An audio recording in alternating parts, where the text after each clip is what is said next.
পরিবেশ।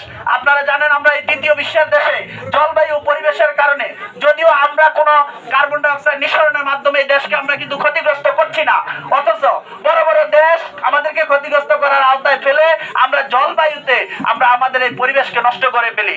এই জন্য জলবায়ু পরিবেশকে আমরা আরো যদি সুন্দর রাখতে পারি তাহলে সে দেশে আরো আমরা বাংলাদেশকে এগিয়ে নিতে পারবো।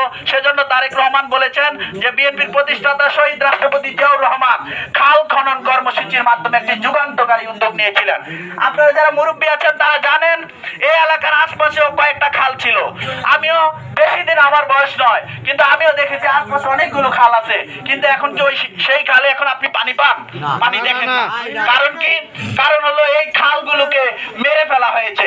এই খালগুলোতে এখন আর পানির প্রবাহ নেই।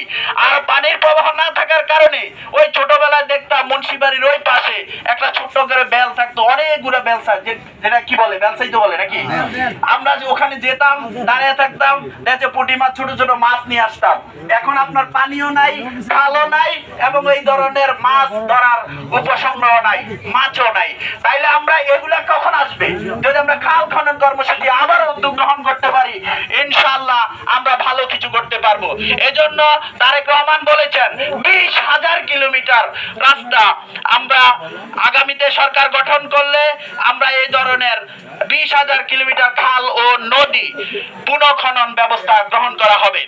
আপনারা আরেকবার আমি আপনাদেরকে বলে রাখছি, তারেক রহমান সব জায়গায় কিন্তু এই কথাগুলো বলছে, এবং তিনি বলছেন এইবার আপনারা আমি যে কথাগুলো বলছি সেগুলো যদি আমি চেষ্টা না করি, কিংবা আগামীতে যদি এগুলো বাস্তবায়ন না করি, কিংবা বাস্তবায়ন যদি আমি অন্তত 50 থেকে 70% না করি, তাহলে আপনারা তারপরের বার আমি যখন ভোট কেন্দ্রে বা ভোট চাইতে আমরা এইভাবে আসবো, সেইভাবে তখন আপনারা দৌড়ের উপরে রাখবেন, আপনারা ভোট দিবেন না। এটা কিন্তু তারেক রহমান সব জায়গায় বলে। তাহলে আপনি আস্থা রাখতে সমস্যা কি? এবার অন্তত এইভাবে চিন্তা